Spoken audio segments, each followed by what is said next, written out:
Rick and Morty quickly became a staple of adult animation and pop culture by breaking down and otherwise comparing itself to the most well-known and respected works of our time. After 5 seasons and dozens of references per episode, Rick and Morty have made an enormous pile of possible tie-ins to movies, TV, and video games. Tie-ins, you say?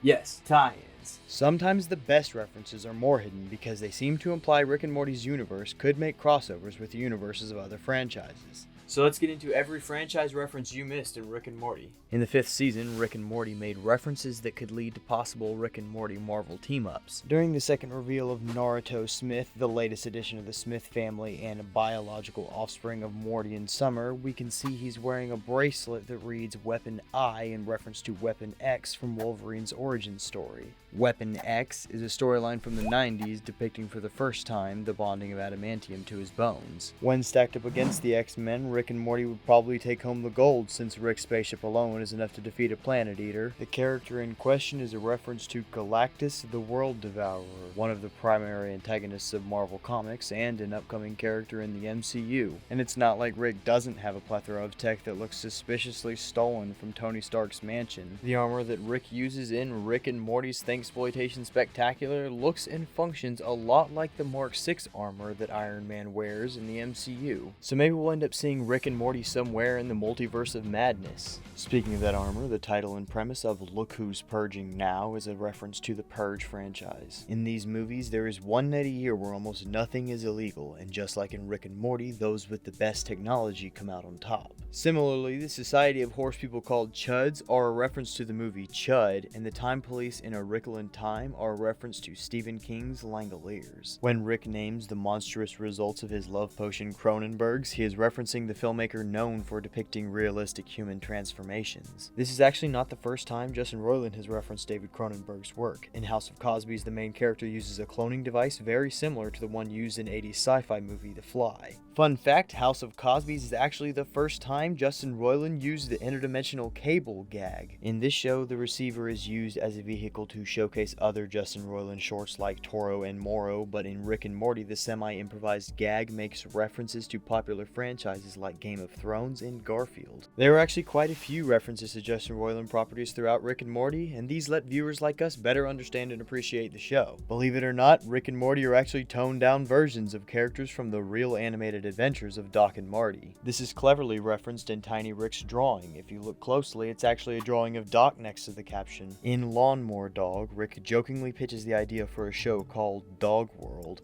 after hearing Snowball describe a world populated by dogs. Justin Roiland did create a pilot for a show called Dog World in which 3 human children get transported to a dimension where bipedal dogs keep humans as pets. The show's protagonists, the Doggersons, have a human pet named Ruffles, which Rick accidentally calls Snowball in the opening scene. Mr. Jellybean is a reference to Unbelievable Tales, a creepy internet short centered around a character named Crumply Crumplestein. The short's creepy narrative is similar in topic to Me Seeks and Destroy, so it's likely the same character. Perhaps Justin Roiland just wanted to give Crumply a little justice. My favorite is definitely Alien, because the references are so abundant that we could actually see an Alien vs. Rickinator one day. Beginning all the way in Season 1, we can see the outline for Adult Swim classics like the Mooninites from Aqua Teen Hunger Force, but more importantly, we already see a xenomorph from the Alien franchise. Answering a distress beacon, Rick mentions not only the infamous face huggers, but the value of the eggs they come from. And the crossover really doesn't get any better than the bonus content where Rick and Morty board a derelict ship and take down an actual face hugger Rick and Morty style. There's a reference to the existence of predators as well when the Pilgrim tells Mr. President he took the rifle from a predator, so we could potentially bear witness to an Aliens vs. Predators vs. Mortys. Rick eating ramen is a reference to Blade Runner, and his unlicensed AT-AT is an obvious reference to Star Wars. The demonic alien containment box is a less apparent reference to a ghost trap and doesn't really imply a Scooby-Doo style crossover, but at least we have Phantom Morty and Ghostbusters Rick. The premise for Anatomy Park is similar enough to the first installment in the Jurassic Park franchise, but the episode mimics shots and lines to really drive the reference home. Jurassic Park is a sci-fi classic involving dinosaurs rather than internal organs, but the comparison is clear when you consider the message. In it, the boundaries of scientific ethics are pushed as dinosaurs are brought back from extinction to create a real-life dinosaur theme park. This is a theme in Rick and Morty throughout the show that Rick sees no line in the sand when it comes to what he should or should not do in terms of science. The consequences for disrupting the natural order in Jurassic Park are grave and unforgiving, but Rick outsmarts the premise and gets away with it as he always does. Inside the park, Pirates of the Pancreas is a reference to Pirates of the Caribbean, another Disney property. Pancreas, of course, is because of the park's anatomy theme, and Pirates because Rick is afraid of them. A few episodes later, Summer references the first installment in the Jaws franchise as she recites the script while filling in for a TV. Enough about movie references, let's get into some video game ones. We know Rick likes to have gadgets from 80s sci-fi, but one of the biggest creations, the Citadel of Rick's, is also a reference to popular sci-fi. The layout and architectural style is similar to the Citadel in Mass Effect, which features giant space station-like structures created by ancient beings to expedite the creation of an intergalactic community. We haven't seen an N7 Rick or a Turian Morty, but that's not the only video game reference. In Total Recall, Rick's wall of weapons includes the M41 SPNKR from Halo. Known as the Spanker, this rocket launcher has been a classic in the Master Chief's arsenal since the first title in 2001, Halo Combat Evolved. Additionally, in Rick Eternal Sunshine of the Spotless Mort, Rick hijacks a Warthog from a Galactic Federation soldier. The Warthog is the Master Chief's vehicle of choice and a standard military vehicle for the UNSC. The Rick Turian Morty date has repeated references to Minecraft, and while it isn't sci-fi, it does give the user the control to build whatever they want in a seemingly endless expanse, which definitely sounds like something Rick would be into. I'm starting to love it.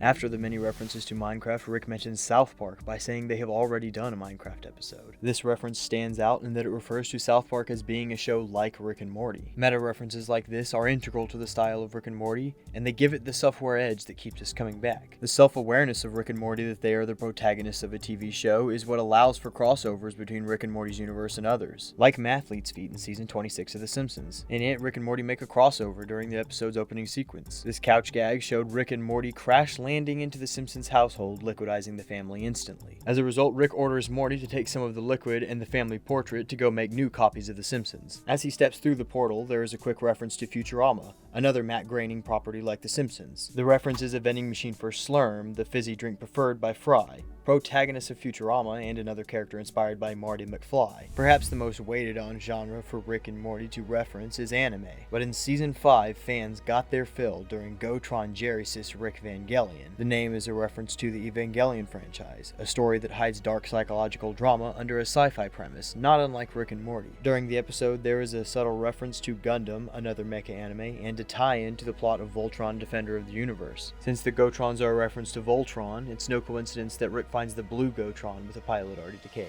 In episode 6 of Voltron Defender of the Universe, the Blue Lion loses its pilot in battle and the team suffers a tragic loss. It would seem Rick picks up at this point to steal the blue Gotron rather than take its place on the team. The episode Rick Mirai Jack is named after the Adult Swim show Samurai Jack rather than an anime, but the visual style of Rick and Two Crows is a reference to the Vampire Hunter D franchise, which had an animated film release in 1985. Vampire Hunter D is a dark sci-fi set in post-apocalyptic society. While you definitely notice that Scary Terry is a reference to Freddy Krueger from the Nightmare on Elm Street franchise, you probably missed that Scarecrow Rick in Mortyplicity is a reference to Leatherface from the Texas Chainsaw franchise. The movies depict a family in Texas that kidnaps people, and the iconic character wears a mask made of a family member's skin, like Rick's threats to make meat suits for him and his family. It's surprising we haven't seen any John Carpenter references yet. Maybe soon we'll get a Rick and Morty premise based on The Thing. It is an 80s sci-fi after all. Scary Terry first appeared as a crossover with the Inception plotline in Lawnmower Dog because he is based on Freddy Krueger, who interacts with people in their dreams. That's why when he is referenced in Gravity Falls, he is called a dream hipster. In Northwestern Mansion Mystery, Scary Terry can be seen on one of the pages in Journal 3. The page may refer to him as a dream hipster, but the resemblance is uncanny, especially when we consider the friendship between Gravity Falls show creator Alex Hirsch and Justin Roiland. And here it is, the moment you've all been waiting for, an actual back-and-forth tie-in with examples. That's right, it's Mabel and Dipper Morty, Ford Pines Rick, and the fake police badge. Rick and Morty makes references to Gravity Falls, like when Rick complains about the portal having writing on it,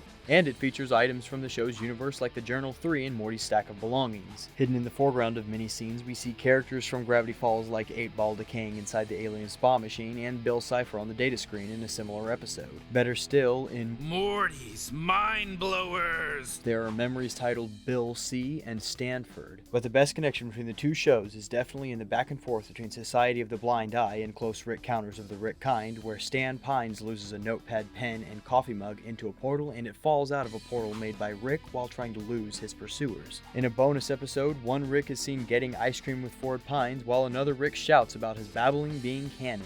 That's all I've got, and if you're like me, there really is nothing that gets you more excited than the possibility of a crossover between two things that you love. Maybe in Season 6 we'll get references that finally tie Rick and Morty to the Sonic cinematic universe.